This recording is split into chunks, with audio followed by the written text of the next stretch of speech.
Salamat to, Chairman. Sige.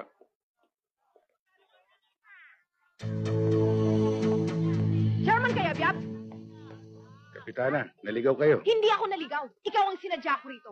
Para linawin ang mga pambabastos na ginawa mo sa akin. Ha? Anong pambabastos ang ginawa ko Bakit mo ipinagkakalat na nagkakandara pa ako ng pag-ibig sa'yo? Bakit? Sino ka? Ano ka? Akala mo siguro napakaganda mo lalaki para maloko ako sa'yo. Hoy, no way. Hindi ako yung tipong babaeng mababaliw sa'yo. Kapitana, nakatingin sa atin yung mga tao. Huwag tayo magskandalo rito. Anong skandalo? Wala akong pakialam. Akala ko ba we have a democracy?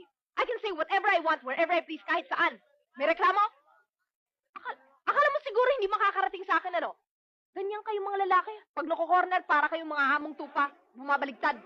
At ito, tandaan mo, kahit ikaw pinakamayamang lalaki, pinakagwapong lalaki at saksakan ng romantikong tao, wala ka pa rin pag-asa sa akin dahil hindi kita type.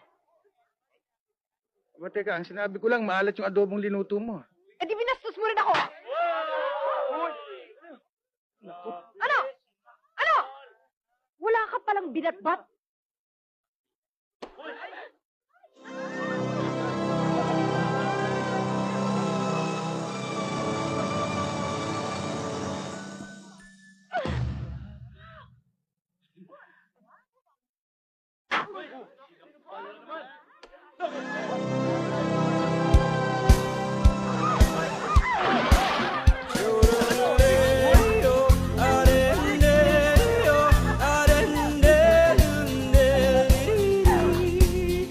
Dito sa pitong gatang, sa tabi ng ungguyan.